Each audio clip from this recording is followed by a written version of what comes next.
আজকে বানাবো আমি মাছের কোপ্তা। বাড়িতেই ছিল 4 পিসের মতো মাছ, সেটা কুচি কুচি করে নিয়েছি, নিয়ে শিলনোড়ায় বেটে নেবো।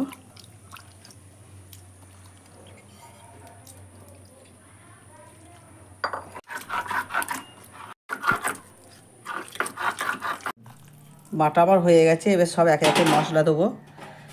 এখানে আমি পেঁয়াজ কুচিয়ে, ধনে পাতা, কাঁচা লঙ্কা কুচোনো হয়ে গেছে। কাগজি লেবুটা টিপে দেবো।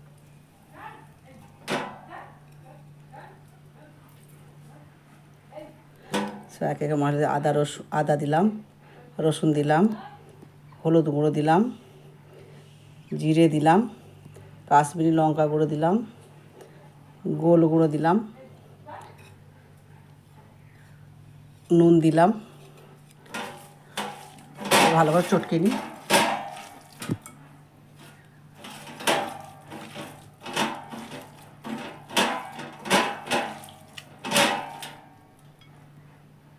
বেসন দিয়ে দেবো। এতগুলো টমেটো দেবো না, গোটা কতক দেবো।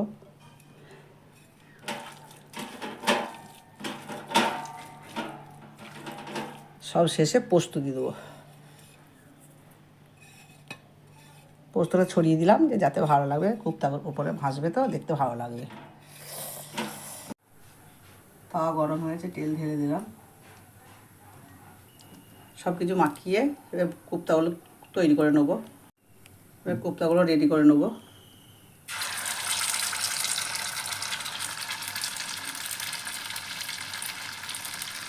লম্বা লম্বা করছে।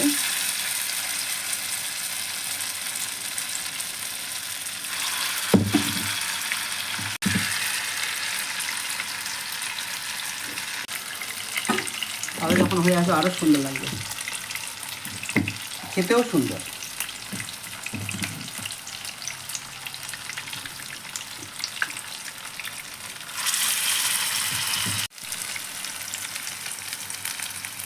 দেখুন আমার কোপ্তা হয়ে এসেছে, কত সুন্দর লাগছে। এবার তুলে নেবো একে একে।